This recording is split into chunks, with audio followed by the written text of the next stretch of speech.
Olá, boa tarde, pessoal. Eu gostaria muito de agradecer a todos vocês que estão comparecendo. Como as pessoas vão chegando, elas vão sendo admitidas aí na sala, na conversa, mas é um bate-papo aqui entre nós. O nosso objetivo mesmo é passar informação e conhecimento para vocês. Bom, o nosso webinar tem como objetivo ensinar vocês, dar algumas dicas, né? Ensinar. ah, Claro que a gente não consegue falar tudo, mas a gente consegue pincelar aí as coisas mais importantes. Andreia, fala um pouquinho a respeito de como você pode ajudar. A gente vai falar do básico que vocês precisam para estar qualificando para um financiamento no Canadá. Então, assim, a gente está aqui para ajudar vocês a saírem fora do aluguel, entrar dentro do primeiro imóvel. E a gente vai fazendo isso, eu vou explicando para vocês durante a nossa exposição aqui, tá? Meu nome na internet, meu site, eu adotei André Brasil, Brasil com Z, e eu adoro o que eu faço. Perfeito, Andreia, obrigada. Bom, sobre mim, eu sou corretora de imóveis aqui no Okanagan. Eu ajudo pessoas não só em Kelowna, não só brasileiros, mas latinos em geral, imigrantes, canadenses, enfim, todo mundo que realmente precisa de um serviço diferenciado, porque eu tenho mesmo essa paixão por ajudar o próximo e ensinar e esclarecer os processos, né? As cidades aqui, elas vão de Vernon, aí no centro tem Kelowna, e ao final tem Penticton, mas ficam em torno aí de 200 quilômetros de extensão do lago, né? E qualquer dessas cidades que vocês tenham interesse em entender melhor, aprender sobre economia, clima, questão de emprego, e claro, a questão de real estate, né? Casas e imóveis em geral, quais os preços, como funciona o processo e tudo mais, por favor, só entrar em contato comigo. Aí, passando para o processo de compra de um imóvel construído, eu vou falar um pouco de um imóvel que já está construído e depois eu vou falar sobre o imóvel na planta. Quais são as diferenças em termos do processo de aquisição? Então, primeiro existe a pesquisa do imóvel, nós sentamos, vamos definir os critérios, onde vocês querem morar, qual o tamanho da família, qual o tamanho do imóvel, a localização, se vocês já têm algum tipo de crédito pré-aprovado para mortgage, isso é bem importante porque nós temos já uma ideia dos valores dos imóveis que nós vamos procurar, né? E atendendo também a esse valor junto com as suas necessidades. Então, nós vamos fechar esses critérios, vamos definir uma autobusca, né, para que vocês recebam todos os dias ou toda semana no seu e-mail, conforme vocês definirem toda a atualização de mercado, qualquer imóvel que entra no mercado ou qualquer redução de preço, vocês são informados automaticamente, né? E aí vocês escolhem alguns imóveis para visitar, para olhar em pessoa. Para quem não está em Kelowna, eu também faço por vídeo, né? Então a pessoa pode tentar olhar o imóvel pela primeira vez ou segunda vez somente por vídeo, e depois, se realmente gostou, nós marcamos uma visita. E aí, o imóvel atendeu a tudo, o preço está dentro daquele orçamento, a localização é boa e tudo mais, está na hora de fazer uma oferta, né? Então, nós vamos trabalhar juntos na questão do preço, nós vamos discutir se o preço do imóvel está dentro do esperado, se é possível fazer uma oferta menor, como que vai funcionar. Uma vez feita a oferta, o contrato ele é feito com condições, né? O que chamamos de subjects. Esses subjects são nada mais do que condições para que esse negócio seja fechado.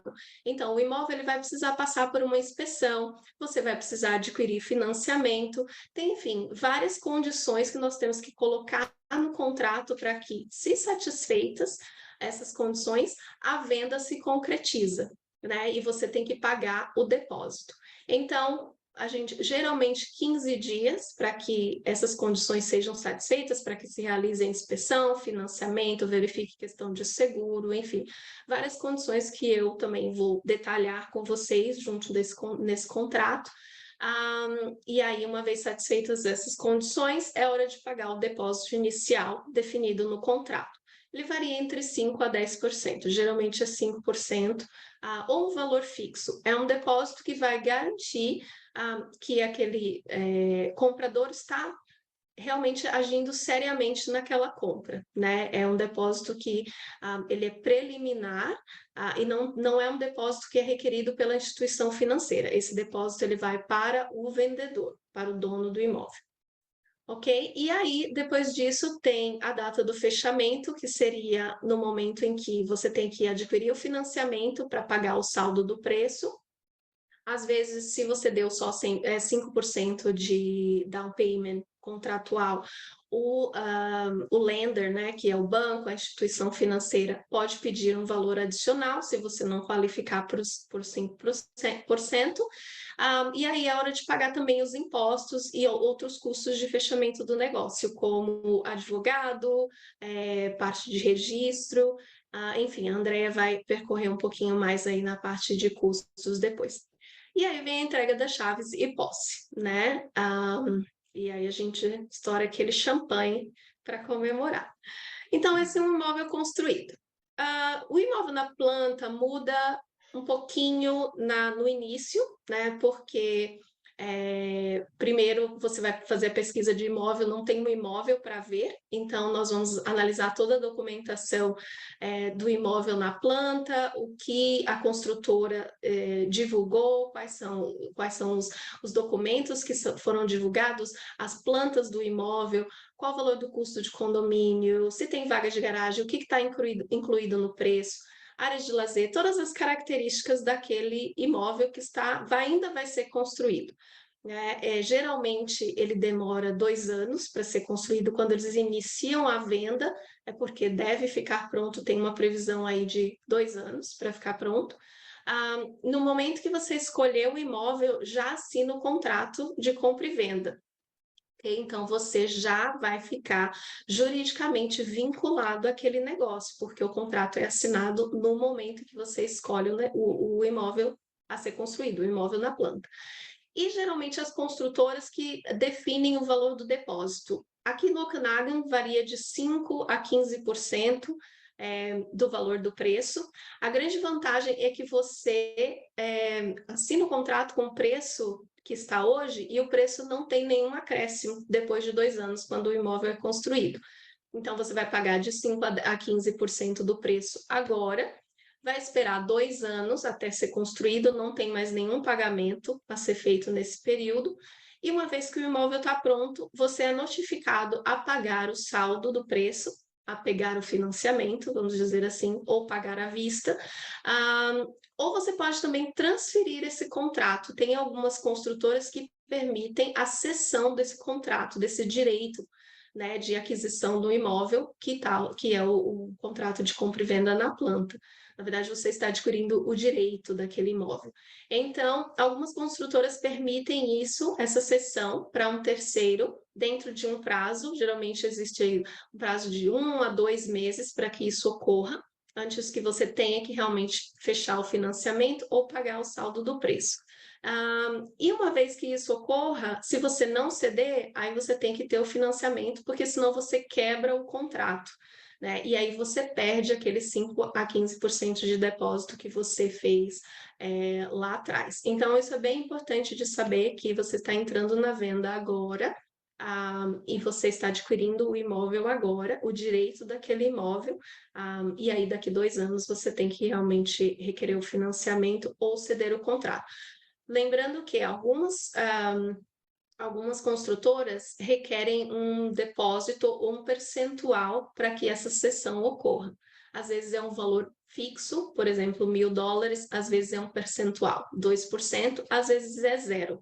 Tem muitos imóveis aqui no Okanagan que eles não pedem nenhum tipo de depósito caso você queira ceder esse imóvel.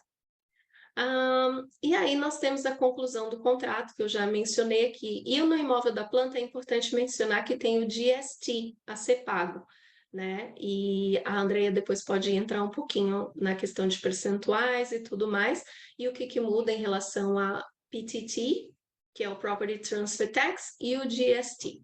né? E entrega das chaves e posse. Então, a única diferença é essa entre o imóvel construído e o imóvel na planta. Andréia, a gente entra agora na parte dos custos. Uhum. Bom, então eu vou. Por que essa parte aqui eu pedi para explicar para vocês é que, acreditem ou não, ah, ninguém compra casa toda semana, eu sempre falo isso, ninguém compra casa toda semana para saber, sabe, de cor e salteado como que funciona o processo. É muito importante que vocês tenham, além da entrada, vocês calculem pelo menos 2% do valor do imóvel para os custos adicionais, tá bom? Então, a gente vai falar sobre esses custos, para que é esse dinheiro, para onde que vai esse dinheiro, tá? Basicamente, 80% desse valor vai para a província que você mora, que você está comprando a propriedade, com exceção de Alberta. Alberta, você não tem esse imposto de transferência. No Brasil, a gente também tem esse imposto de transferência, tá? Então, esse imposto de transferência, ele é calculado sobre o valor da compra, o valor do imóvel, e você tem que pagar no dia que você vai assinar o contrato no advogado, que seria mais já para o final da transação. Não dá para colocar no cartão de crédito, não dá para pegar emprestado, tem que ser próprio, recurso próprio. E esse dinheiro, o advogado paga esse imposto direto para a província, tá? Então, é o imposto de transferência. Os outros 20% é exatamente para cobrir os outros custos. Que outros custos? Dependendo da idade do imóvel, é muito interessante fazer uma expensão. O custo de uma expensão fica baseado pelo tamanho da propriedade, mas vai custar vocês entre 400 a 550 dólares. Vocês também têm que pagar por um appraisal. O appraisal é determinado pela entrada que você tem. 99% das vezes, quando você tem 20% de entrada ou mais, é obrigado a ter o appraisal. O appraisal é o avaliador, que vai assegurar ao banco que aquele imóvel vale aquilo que você está pagando. Então, o banco escolhe essa empresa, a empresa entra em contato com vocês podem fazer o pagamento com cartão de crédito, é só um link de pagamento, e ele vai no local, ele examina a propriedade, bate foto, faz um report, manda para o banco e fala, olha, eles estão oferecendo 500, valor de mercado é 500. Aí o banco continua a transação do mortgage. E o appraisal vai custar vocês também entre 450 e 550, dependendo do tamanho do imóvel, tá? O depósito inicial que a Rose estava falando, vamos supor, você está comprando um imóvel de 500 mil dólares. Aí você tem que colocar um depósito de 5%. Esses 5% vão dar 25 mil dólares. Esse depósito, ele é o seu down payment. Ele é parte da sua entrada. Então, se você só tem 5% para dar de entrada, ele vai ficar em trust, que é numa conta, entendeu? Que fica lá esperando, e o banco vai vir financiando 95%. Então, muitos clientes falam isso assim, mas eu já dei 13 mil, eu tenho que dar mais 25, porque o meu down payment é 25? Não, aqueles 13 mil é parte dos 25, tá? O depósito adicional, se exigido pelo... Isso acontece quando, por exemplo, é a sua renda que determina o quanto que você pode comprar. Então, na verdade, quando a gente está fazendo o processo de pré-aprovação, a gente já define o máximo que você consegue comprar, tá? Então, essa questão de colocar um pouco mais vai depender da taxa de juros, porque se a taxa aumenta, o seu poder de compra diminui. Então, vai depender do momento, da época e tal. Mas, geralmente, no processo de pré-aprovação, a gente já está bem definido o quanto que vocês podem comprar e o quanto que seria a entrada necessária, tá? Esse imposto de transferência, tem uma coisa que muitos clientes também perguntam. André, eu sou first time home buyer, tem algum incentivo? Até uns 5 anos atrás, a gente tinha uns 2, 3 incentivos, que era a isenção desse imposto de transferência, que eu vou explicar em que caso que se aplica. A gente também tinha o rebate, quando a gente comprava um imóvel novo na planta, existia um reembolso do rebate desse GST, não existe isso mais. E a gente tinha um incentivo da província de BC, isso é só para BC, tá, gente? que é um desconto de $570, entendeu? Para ajudar a gente com o IPTU nosso aqui, que a gente chama de Property Tax. Ele é anual, todo ano você paga. E se você mora no imóvel, se é a sua primary residence, quer dizer, a sua casa, você pode claim esse desconto de 570, que hoje não é mais privilégio de first time home buyer, tá bom? Hoje, para first time home buyer, a gente só tem 2 incentivos. O primeiro é a isenção desse imposto de transferência. Porém, André, como é que ele funciona? Se o imóvel for usado, ele tem que ser até $500 mil para vocês serem isentos desse valor.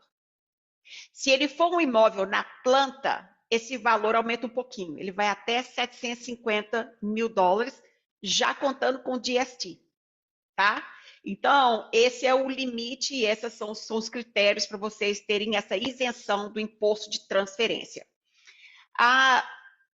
Quanto à questão, a outra vantagem que a gente tem como first time home buyer é a questão do uso do dinheiro que a gente tem guardado lá na nossa previdência privada, que aqui a gente chama de RSPs. Se você tem dinheiro no seu RSPs e essa primeira propriedade sua, você pode estar retirando o dinheiro, é como se fosse retirar o dinheiro do fundo de garantia, basicamente, mas é uma poupança privada para ajudar com a sua aposentadoria. Então, você pode estar tirando esse dinheiro, usar esse dinheiro como down payment, e você tem 15 anos para pagar, para colocar esse dinheiro de volta. Então, isso também é um incentivo para o first time home buyer. Se você já comprou uma casa e você quer tirar o seu dinheiro do seu RSPs, eu posso? Pode, só que você vai sofrer taxa em cima disso, tá? Então, esses são os únicos como é que eu posso? Os incentivos, são os únicos 2 incentivos que a gente tem hoje para first time home buyer. Com relação aos outros custos, vocês vão precisar, na hora que vocês compram um imóvel, vocês precisam escolher um advogado ou um notário para poder fazer o fechamento da transação da compra, tá?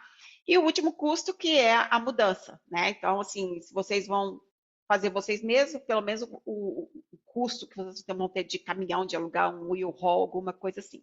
Então, basicamente, são esses. Mas quando a gente fala que a gente vai precisar de 2%, então, numa propriedade de $500 mil, por exemplo, se não é a sua primeira propriedade, você vai precisar aí de uns $10 mil a mais, além do seu down payment, para você poder fazer esse fechamento, tá? André, então se eu sou first time home buyer e eu não vou pagar o imposto de transferência, eu não vou precisar de 2%. Eu posso, então, ter só os 3, 4 mil? Essa é uma área, uma zona bem gray, porque é o seguinte, qualquer banco, ele vai falar que você tem que mostrar 2% de own resources para vocês fazerem a completion da compra, tá? Mas a gente consegue exceção quando a gente realmente consegue provar que a pessoa é first time home buyer e que ele realmente não vai pagar esse imposto de transferência. Então, é case by case. Não dá para generalizar para todo mundo, mas se você é a primeira vez que você está comprando, o seu down payment está a conta ali dos 25 mil, mais uns 3, 4, 5 mil, não quer dizer que você não pode comprar. Quer dizer que a gente vai ter que stretch um pouquinho mais a estratégia nossa para conseguir, então, uma exception do banco para aprovar aquele valor para vocês poderem fechar a transação, tá? A gente vai falar sobre uma coisa que é nova, bom, é nova sim para a gente, mas talvez para vocês, em relação até ao RSPs e o TFSA. O TFSA que é a nova coisa que o governo colocou agora, um novo incentivo. Para vocês poderem tirar o dinheiro do seu RSPs, que seria dessa previdência privada, você tem um limite. Esse limite é até $35 mil por pessoa. Então, se você é um casal, se é um casal e cada um tem lá $40 mil depositado nessa conta de aposentadoria privada, cada um pode tirar até $35 mil. Quando foi esse ano, o governo aumentou essa estratégia e agora existe, você pode então estar abrindo uma conta de TFSA, onde você vai estar salvando esse dinheiro lá, você vai ter os mesmos benefícios de uma RSPs, e você pode, então, estar sacando até 35 mil dólares. Então, você aumenta mais o seu valor que você pode estar tirando. Ficou 35 mil da conta de RSPs e mais 35 mil da conta do TFSA. Ah, André, mas TFSA eu posso tirar dinheiro a qualquer hora, mas é uma conta especial do TFSA. É uma conta que cai do mesmo jeito.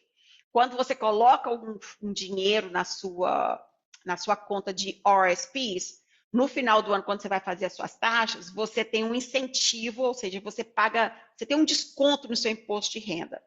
Essa conta nova agora de TFSA vai ter esse mesmo benefício. Então, o TFSA é só uma conta de poupança, mas essa conta, ela é específica para essa questão, para ajudar o homeowner, tá? E como melhorar o crédito, né, gente? Eu falo, se vocês gravarem isso, vocês vão ser sempre um crédito maravilhoso. Existe muitos mitos em relação ao crédito. O que prejudica o meu score? O que atrapalha o meu crédito? 3 coisas. Se você fecha uma conta, tá? Principalmente aquelas contas que a gente são mais antigas, porque é o primeiro cartão de crédito que a gente tem desde que a gente chegou aqui, aquele cartãozinho de 500 dólares, com certeza às vezes tem o annual fee, agora você tem mais 3, 4 cartões com saldos com limite muito mais altos e aquele cartão você quer apagar. Quando você cancela uma conta, quando você fecha uma conta, todo o histórico que você tinha desaparece da sua pontuação. Então, overnight, você pode perder 60, 70 pontos no seu score, tá? Por ter fechado uma conta que tinha muita movimentação. Ah, André, mas eu então não posso fechar conta nenhuma? Pode. Tem um momento certo de fechar a conta. Se você vai começar nos próximos 6 meses a pensar em se preparar para comprar um imóvel, por exemplo, não fecha.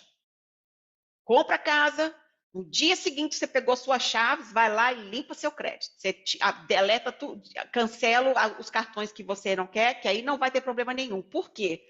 Porque quando você cancela uma conta, você fecha uma conta, vai demorar de 6 a 8 meses para você recuperar de novo, para ficar no mesmo nível de score que você tinha anteriormente. Então, não é uma coisa que acontece rapidinho, demora. O threshold dos bancos são 680 pontos, tá? Se você tiver um score lá 800, não vai atrapalhar tanto, tá? Porque se você perder 60 pontos, 70 pontos, você ainda está muito acima do threshold dos bancos para aprovar para financiamento imobiliário. Mas se você está na casa dos 700, 710, até 750, não mexe. A segunda coisa que faz o seu crédito, o seu score descer rápido, é pagamento atrasado. Às vezes, é muito comum isso. A gente coloca, o vencimento do meu cartão é dia 1º, mas aí o meu contra-cheque ele só entra 2 dias depois, 3 dias depois. Muita gente fala assim, eu não vou esperar, eu vou pagar só 2, 3 dias de juros. Você tem que pagar pelo menos o mínimo no dia certo. E o balance você paga quando você recebeu o dinheiro, tá? Porque se você espera e você passa do due date, ele é considerado um late payment. Late payment, vocês perdem de 20 a 30 pontos no seu crédito, tá? E fica por pelo menos 2 anos constando que vocês pagaram atrasado. São os R2, R3, R4, R5 que aparecem no crédito de vocês. R2 quer dizer 60 dias de atraso, R3 90, depois 120, 150 dias. Depois vai para collection, que são os R7s que a gente fala. Então, a gente quer ver R1 em todas as suas contas. R1 quer dizer R de revolving, quer dizer que é um cartão de crédito que todo mês você compra e paga, compra e paga, compra e paga. Então, se você tem tudo R1, que é o R1, quer dizer que você é um ótimo pagador. Isso é muito bom. Quando vocês fazem um pagamento atrasado, e muita gente fala assim, mas é só 2 meses, 3 meses. Não. O sistema do Equifax, se o banco, se você comprou alguma coisa no seu cartão de crédito, esperou 30 dias para pagar, mas você não pagou quando deu 30 dias, e você entrou no segundo mês, ele já considera R2. que já são 60 dias de atraso. Entendeu? São mais 30 dias de atraso, na verdade. Então, não interessa se é 1 dia, 2 dias, 3 dias ou 20 dias depois do due date, ele vai contar com 2 meses que você está sem pagar aquela conta. E isso não é legal. Se a gente tiver R2 nos últimos 3 meses, antes de você estar aplicando para mortgage, os bancos não vão aprovar a gente. A não ser que seja casos, por exemplo, conta de telefone. Porque é muito comum ver no crédito da pessoa R2 nas contas de telefone, porque você passa de um plano para o outro e às vezes fica um balance, e a gente nem sabe que está com aquele balance. Então você fica lá com $10, $15, coisa pequena assim é fácil, mas se for cartão de crédito, linha de crédito, é mais complicado. E a terceira coisa, que também é uma questão de conhecimento, as pessoas não sabem disso, não devemos usar mais de 50% do limite dos cartões de crédito, tá? Aí o que acontece? Os cartões de crédito hoje têm um monte de perks. Você tem milhas, você tem 2% cashback, você tem esse monte de coisa que incentiva a gente a colocar tudo num cartão só para acumular milhas ou aumentar o valor do reembolso que a gente vai ter no cartão. Só que aí, se o seu limite são, sei lá, $10.000, e você todo mês você faz aquilo, 6 mil, 7 mil naquele cartão, você está ultrapassando essa questão dos 50%. O seu score vai estar baixo. É muito comum o cliente chegar para mim, ele nunca teve um crédito, um pagamento atrasado, ele nunca teve nenhum pagamento que a gente chama de collection, e o score está lá, 500, 550, 600. Mas é porque ele está sempre usando mais de 50%. Essa opção, essa terceira questão, é mais fácil de corrigir. Porque assim que você abaixa o saldo, você não precisa zerar, você só precisa trazer o balance para baixo de 50%, demora uns 10, 15 dias para o seu score subir. Então, às vezes, a gente tem que usar essa estratégia com o cliente. Às vezes ele tem lá, eu quero colocar 10%, mas os cartões de crédito estão tudo meio, sabe, um pouco acima do limite não, de 50% do limite. Então, a gente usa isso, paga esses cartões, o seu crédito vai subir, e aí a gente consegue, então, uma aprovação para você. Então, são as 3 coisas que vocês precisam fazer. Não fecha a conta se você quer comprar um imóvel, fazer um financiamento grande. Não paga atrasado, pelo amor de Deus. E tenta ficar com o seu balance dos cartões abaixo de 50%. Uma coisa que eu falo é, você tem que ter uns 2, 3 cartões, porque aí você consegue fazer um jogo entre os cartões. Eu falo, você pega um que o vencimento é no início, no meio e no final do mês, e aí você consegue controlar as despesas do seu budget mensal, tá? Custos dos imóveis na planta. Andréia, o que eu preciso pagar se o imóvel é novo? Porque o imóvel é novo, vocês vão pagar um imposto do GST. Então, o que acontece? Se vocês comprarem um imóvel até $750 mil, novo, tá? Vocês ficam isentos do imposto de transferência, quando o imóvel está na planta, o imóvel novo. Porém, vocês têm o GST, porque é um imóvel novo. Esse GST, ele é 5%. Se você comprou um imóvel de $500 mil, o preço final desse imóvel vai ser 525. Esses $25 mil é o advogado ou o notário que paga direto para a província. E você não tem que pagar, então, o imposto de transferência. E aí não interessa se você é first time home buyer, se é seu terceiro imóvel, se é um imóvel para alugar, não interessa, tá? Até $750 mil existe essa isenção, mas você tem que pagar o GST. A diferença é que esse GST, esses $25 mil, ele pode ser embutido no financiamento. Então, não é um dinheiro que vocês têm que ter na hora do fechamento, tá? Então, a gente vai financiar o valor final da compra, que seria de $525 mil, caso vocês queiram. Isso é uma opção para o buyer, tá bom?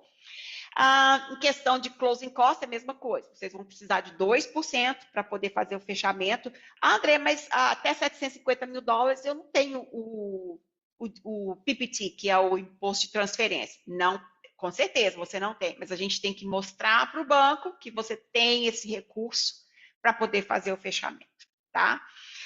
Seria essa questão, a diferença. Você tem o GST e o imóvel usado, você não tem. Tá, passa para a próxima para mim. Só um minutinho, não passa ainda não. O depósito inicial. Eu queria conversar com vocês sobre isso, porque também é uma informação que bom, talvez algumas pessoas podem até saber disso. Quando você compra um imóvel na planta, uma coisa é a determinação que o builder, né, que o developer, exige para comprar o imóvel. Então, ele fala assim, a gente quer 10%, a gente quer 15%. Uma coisa é o que o builder quer, outra coisa é o que o banco quer e o que você também pode. Então, se o builder fala assim, não, para comprar esse imóvel aqui você vai precisar de 10% ou 15%, você tem que dar para você poder assegurar aquela compra ali. Mas quando o imóvel ficar pronto, a gente consegue financiar ele com 5%. Tá? Então, assim, aí, o que vai acontecer? Se você pagou 15%, você recebe a diferença.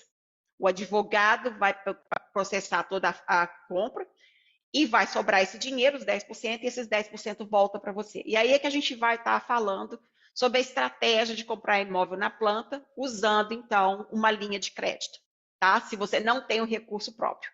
A conclusão da obra, a gente, de novo eu estou falando, o developer, no final, ele vai receber 100% do preço da casa. Então, não interessa lá no final. O que vai determinar o quanto que você vai ter que dar de entrada é a sua renda. Se a sua renda comporta até 95% de financiamento bancário, mesmo que você tenha dado 15%, a gente consegue financiar com o mínimo de entrada, tá bom? Só uma coisa que eu quero esclarecer para vocês. A gente fica falando em 5% de entrada, é porque durante muitos anos era isso mesmo que precisava. Até um imóvel de 999 mil dólares, até uns 5 anos atrás, a gente comprava com 5% de entrada. Eles mudaram isso, então o down payment hoje é até 500 mil dólares, a gente calcula 5%, que seria 25 mil dólares. E o valor que exceder, a gente tem que calcular 10%. Então, geralmente, o mínimo fica entre 6,5% a 7% do valor do imóvel, tá? Então, um imóvel, por exemplo, de 600 mil dólares, nós vamos calcular 25 mil nos primeiros 500 mil dólares, e depois, nos 100 mil dólares, a gente calcula 10%, que são mais 10 mil. Então, para um imóvel de 600 mil dólares, vocês vão precisar, no mínimo, de 35 mil dólares, mais uns 15 mil dólares para closing cost. Tá? Então, se o imóvel for usado. Então, é isso que vocês vão precisar. Linha de crédito para pagamento de depósito inicial. A gente começou a fazer isso já tem mais ou menos uns 4 anos, porque às vezes o cliente tem tudo, tem um crédito legal, ele tem salário, entendeu? O imóvel vai ficar pronto daqui 1, 2 anos, mas ele não tem aquele dinheiro naquela hora para poder dar o depósito que o developer está querendo.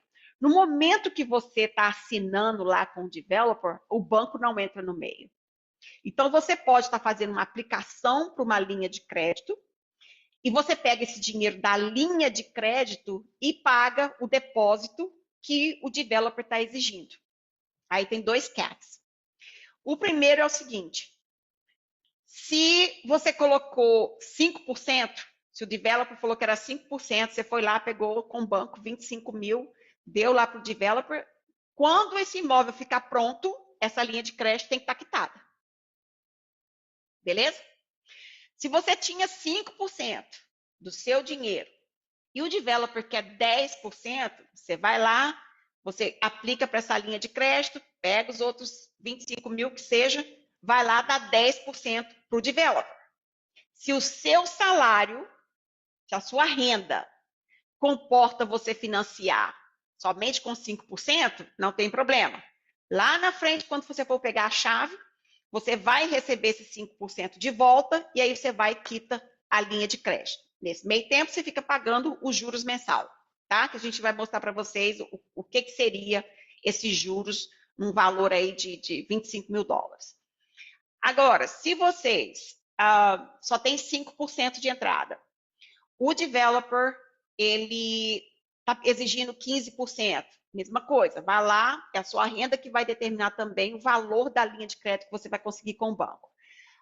Mas você tem que ter uma estrutura de estar pagando essa linha de crédito. De novo, se a sua renda comporta, não tem problema, mas se a sua renda não dá para você financiar com o mínimo, você tem que trabalhar para pagar essa linha de crédito até no dia da entrega do imóvel, tá? Bom, como é que aplica para uma linha de... O que é uma linha de crédito? Uma linha de crédito é um produto que todos os meus clientes têm. Quem não tem, eu falo, olha, vai lá e aplica, por quê? É um produto fantástico, você não paga nada por tê-la, é um dinheiro rápido, é como se fosse uma conta normal, uma checking account, você vai ter um cartão, você vai lá, tira e saca o dinheiro em qualquer banco 24 horas. É um dinheiro de acesso fácil. E é um dinheiro que vocês podem estar usando, vocês só pagam juros no valor que vocês estão usando. E sinceramente, gente, eu não sei o porquê não ter. Quando os meus clientes, principalmente se tem criança, eu falo, olha, se vocês estão usando tudo que tem para o down payment, abre uma linha de crédito. Essa linha de crédito não é para viajar, não é para comprar carro, não é para ir para Las Vegas, é para emergência, tá? Andréia, meu banco é o Scotia, eu posso chegar lá então e aplicar para uma linha de crédito? Fantástico. Eu posso ir no TD? Posso, mas eu não tenho conta no TD. Não interessa. Você não precisa ter a sua conta corrente naquele banco para você aplicar para uma linha de crédito. Então, às vezes, o cliente precisa, por exemplo, de 15% de entrada, que vai dar tipo, uns 50 mil, ele faz uma aplicação em 2, 3 bancos. Aí ele consegue 15 mil aqui, 20 mil ali, 10 mil ali, ele inteira para poder chegar no valor que ele precisa. Então, vocês podem ter mais de uma linha de crédito. Vocês não precisam estar fazendo só no banco de vocês. E tem jeito de fazer online? Tem jeito, mas eu sempre falo, melhor maneira de conseguir uma linha de crédito do valor mais alto é marcar um horário no branch. Vocês levam os 2 últimos Notice of Assessment de vocês, que é os 2 últimos anos de Income Tax, leva num e-mail já prontinho, ou leva em papel mesmo, e leva os 2 últimos contra-cheques. Porque quando a gente abre a conta, a gente nunca volta no banco para atualizar as nossas informações de income. Então, você pode, de repente, ter um auto approve por um valor muito baixo. Então, se você faz primeiro, entendeu, o update do seu income, aí o seu valor fica mais alto na hora que você aplica, tá? Como aplicar? É um apontamento, a mulher vai rodar o seu crédito, não tem problema, banco, checar seu crédito. Você não vai perder, sabe, 30 pontos, 40 pontos quando alguém checa o seu crédito. Não é assim que o Equifax funciona. Então, vai lá, deixa eles checarem o seu crédito. Se perder alguma coisa, vai ser 1 ponto. Juro para vocês, gente, podem confiar. Aí eu fui hoje no Scotia, daqui 2 dias eu vou no TD. Pode ir no TD, o TD vai de novo checar o seu crédito. Você também não vai perder pontuação. Por quê? Porque isso chama-se soft hit. Tá? O banco só quer saber se você paga em dia. Então, ele não está pegando um full report para ver como é que é a sua vida. Ele só quer saber se você tem algum R2, R3, R7 no seu crédito. Então, isso não te penaliza, vamos dizer dessa forma, tá? Taxa de juros, como é que é os juros da linha de crédito? É aí que entra a parte legal. A linha de crédito, ela sempre vai ter como base o juros variável, tá? Hoje, por exemplo, os juros variável, ele está 7,2. A linha de crédito, geralmente, é uns 3, 4% no topo desse variável. Então, hoje, se vocês forem aplicar para uma linha de crédito, vocês vão estar pegando aí entre 10% a 12%. O seu crédito vai determinar isso. Quando esse variável desce, automaticamente, a sua taxa de juros desce, tá? O normal da taxa variável, para vocês terem uma ideia, é entre 1,5% a 2,5%. Aí você tem 3, 4%, geralmente, antes dessa loucura que está agora, a linha de crédito, você pegava uma taxa de juros de 5%, 6%, que é alta. Mas, quando a gente vê os números, funciona. Aí, o que acontece? Se você aplicar hoje para uma linha de crédito, você vai lá, é aprovado para 25 mil dólares. E aí, os seus juros vai ser de 10% ao ano. É anual, não é mensal. Se você pegou 25, vou pegar um número redondo aqui, se você pegou 50 mil dólares, a gente tem a próxima planilha, aí, vamos colocar aqui, ó.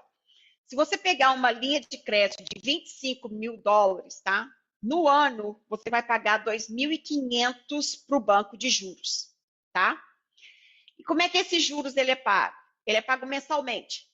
Então, se você não pagar nada de principal, você vai ficar pagando 209 por mês, que seria 2.500 dividido por 12. Esses 209 é para manter os 25 nos 25, porque a linha de crédito é só juros. Então, se os juros são 209 mil e você quer pagar a linha de crédito, você tem que pagar 500 pau por mês, 600, vai pagando o mais rápido possível.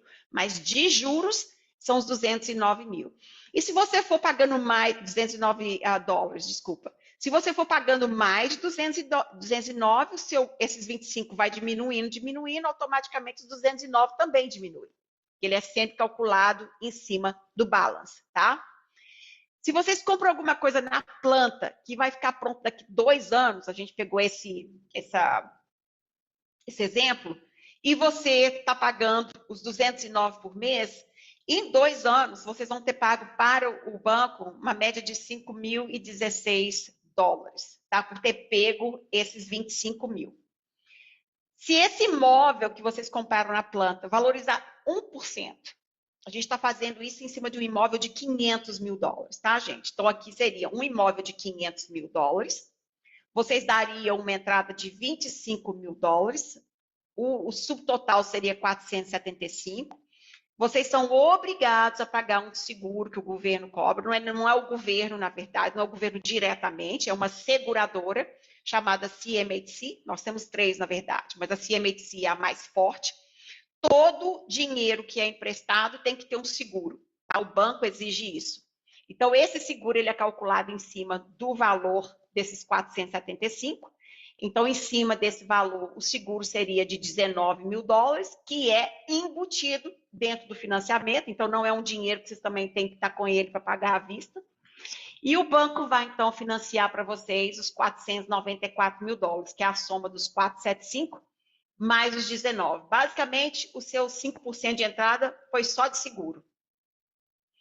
E hoje, né, teria uma prestação aí, se você pegar uma taxa de 5,19, a sua prestação seria de 2.926,79 centavos, uma taxa fixa de 5 anos, tá? Para vocês terem uma ideia, vou falar só de BC, tá? Tem 12 anos que eu estou fazendo isso. Eu nunca peguei um caso onde a propriedade valorizou 1% ao ano. E se vocês olharem, e eu acredito que a Rose pode até mandar para vocês, que o board do real estate, eles fazem essas pesquisas de ver a valorização dos imóveis. Vocês vão ver que é de 3% a 8% anual, dependendo da região. Isso não é a minha área, a área da Rose, vocês podem estar consultando com ela, tá? Mas se valorizar só 1% em 2 anos, seria 0,5% ao ano, ele já cobra os juros que você pagou. Tá? Se você comprou alguma coisa de 500 mil dólares e ele valorizou, sei lá, 1%, você está match. Se valorizar 3%, vocês terem uma ideia, 3% ao ano, que é o que pre-sale é uma coisa muito normal de acontecer, em 2 anos, entendeu? Você fez aí, aumentou esse imóvel uns 30 mil dólares. Então, é uma estratégia que funciona. A gente tem, assim, uma pancada de clientes que conseguiu entrar dentro da primeira casa usando essa estratégia. De novo, é para todo mundo? Não. Andréia, eu preciso pagar a linha de crédito? Cada caso é um caso. Se você não tem dinheiro nenhum e vai comprar alguma coisa com 5%, 100% que você tem que pagar essa linha de crédito de volta, tá? Porque o mínimo que você vai precisar são 5%. Agora, se você precisa de 10%, mas você quer comprar com 5% e a sua renda comporta os 5% só de entrada, a gente no final tem como estar devolvendo esse dinheiro para vocês, vocês vão lá e quitam essa linha de crédito, tá? Mas, de novo, a gente tem que analisar cada caso para ver como é que funciona. Obrigada, Andréia. Não, aqui, para você ter uma ideia, os imóveis têm valorizado por ano aí teve um boom na pandemia, né, que não é muita referência, mas chegaram a 30%, 40% em alguns lugares. Mas o normal, no Okanagan, agora nos últimos 4 anos, tem sido 10%, Ao né? ano, Então, ao ano. eu É nunca bem. vi Você pode nada. comparar pelo BC Assessment, né? Que É, lá no BC Assessment você consegue ver. Então, assim, sim, realmente impressionante, fora da curva, é, né? Mas o pre-sale, por exemplo, se você escolher um lugar, nós temos informações privilegiadas, nós estamos sempre, como realtors, pesquisando o mercado e tal. Então, vou comprar ao lado de um empreendimento novo que está sendo desenvolvido, uma claro. universidade, né? Algo que daqui 2 anos vai valorizar ainda mais, Sim, né? O é, imóvel. Então, isso ajuda bastante também. é. Assim, tem algumas áreas, por exemplo, o Coquitlam foi uma questão assim que explodiu. Coquitlam teve um.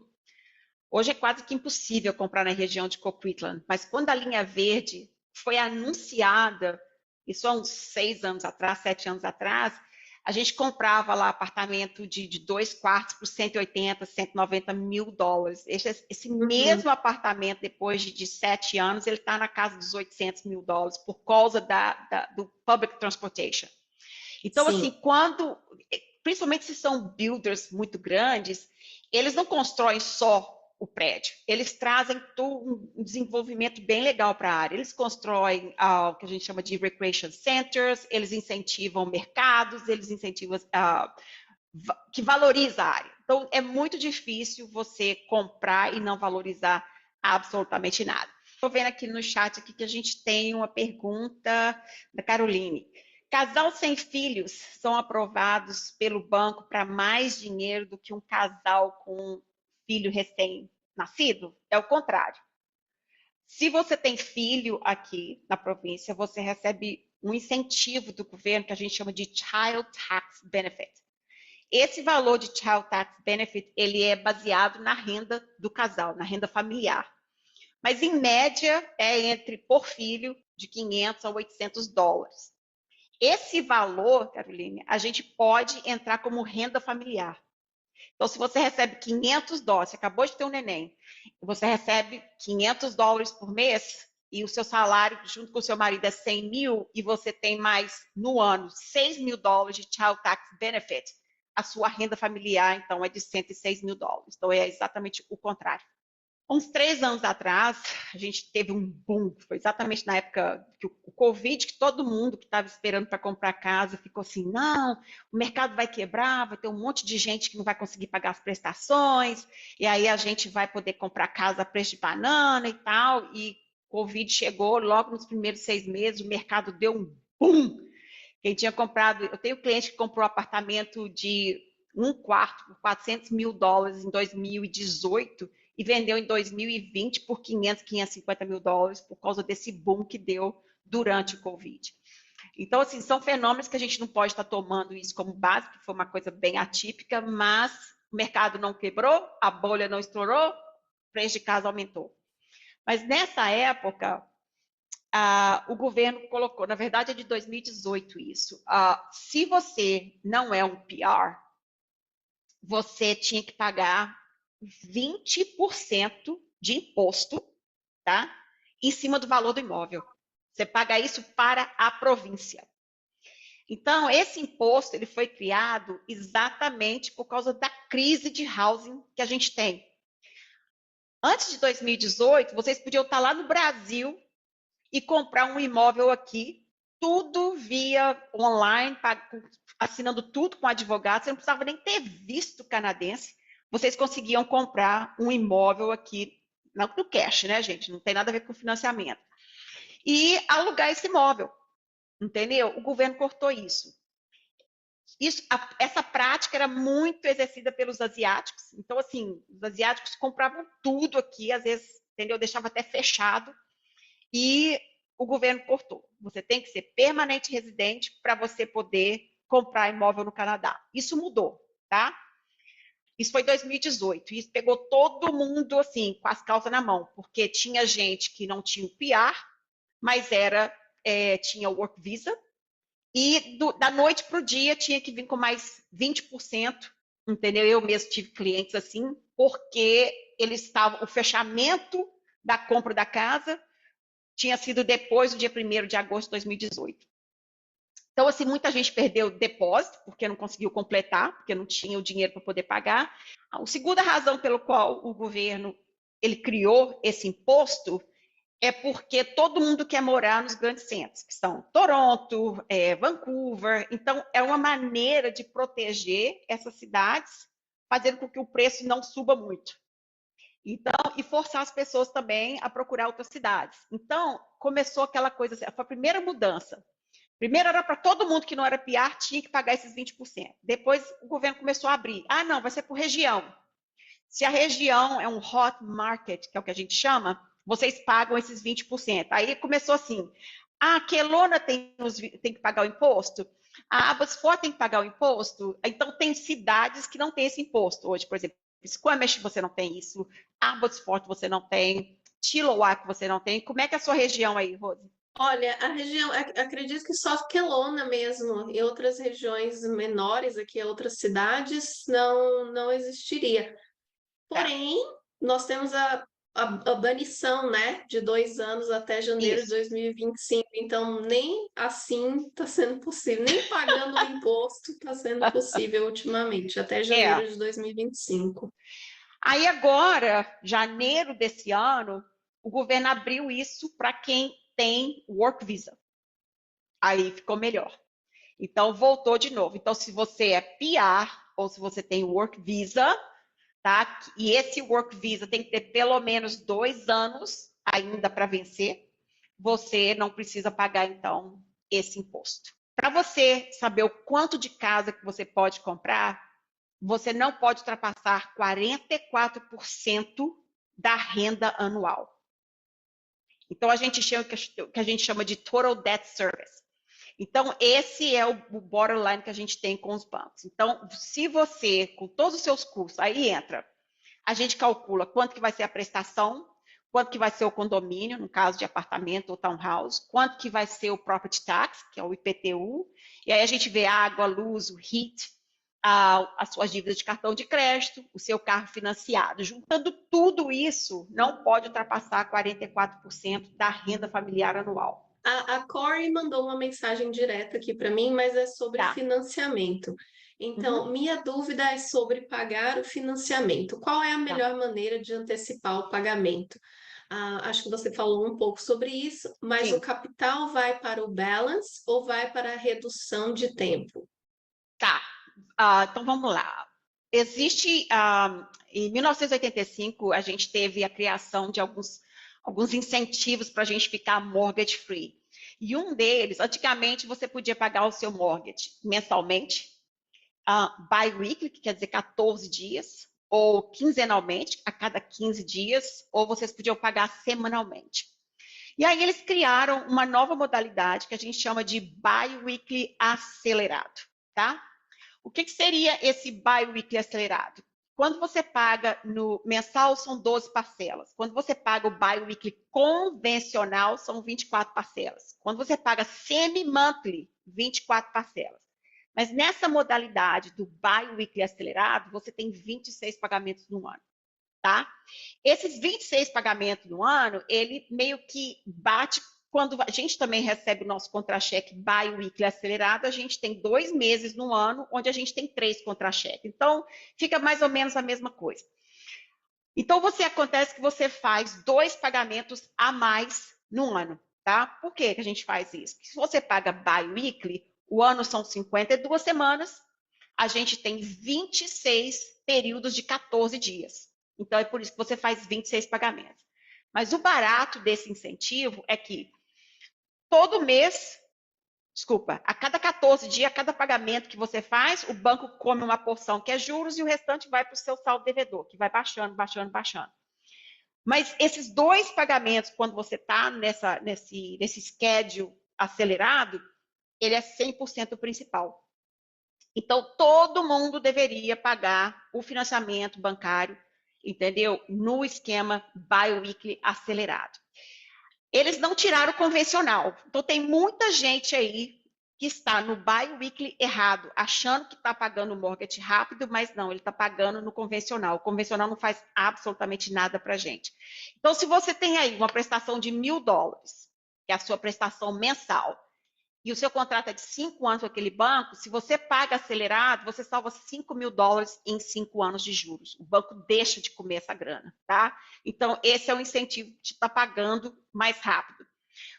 André, eu tenho $30.000, minha dívida com o banco é de 200 mil e eu vou lá e quero colocar esses $30.000. Posso fazer isso? É interessante? É o melhor investimento que você faz na sua vida, é colocar qualquer dinheiro para poder pagar o seu mortgage o mais rápido possível, se a casa for a sua residência, tá? Isso é para um outro cenário, uma outra situação, porque se você está pagando o mortgage da sua casa, corre para poder pagar o seu saldo devedor, que você vai salvar uma fortuna em juros. Não tem nenhum investimento aí fora que te dá o mesmo retorno de savings que dá quando você vai amortecendo a sua dívida com o banco. Então, é um ótimo negócio estar pagando a mortgage mais rápido. Pra você ter uma ideia, se vocês comprarem 25 anos financiado e vocês pagarem bi-weekly acelerado, não precisa colocar um centavo a mais. Se você paga mensalmente, você vai terminar esse financiamento em 25 anos. Se você paga bi-weekly acelerado, sem colocar nem mais um centavo, você economiza 3 anos e 9 meses de juros, entendeu? Nesse termo de 25 anos. Então, você paga o seu mortgage com 21 anos e 3 meses, mais ou menos. Então, assim, qualquer grana que você colocar, ele vai diminuir o seu saldo devedor e automaticamente os anos que você está devendo para o banco. Eu gostaria muito que a Milena respondesse essa última pergunta da Marisa, que eu acho que eu fico meio bias para poder responder isso. Milena, você gostaria de responder? É mais fácil obter o financiamento através de um mortgage broker ou pelo banco? Quando você vai lá no banco, você conversa só com aquela pessoa que está lá sentada no banco. Quando você vem através de um mortgage broker independente, nós trabalhamos com mais de 70 bancos.